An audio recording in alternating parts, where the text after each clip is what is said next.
Nu skal jeg se noget Formel 1. Jeg er vild med Ferrari.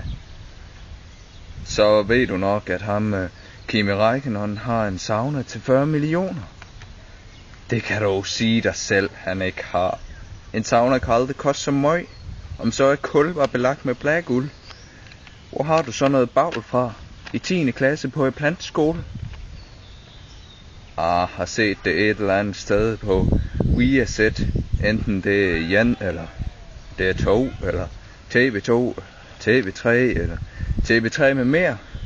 Tak for kanalrundfarten, din klovn. Nu skal jeg se noget jul. Og det der sker så bare ikke.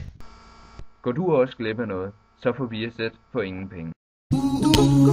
Don't worry. Be happy.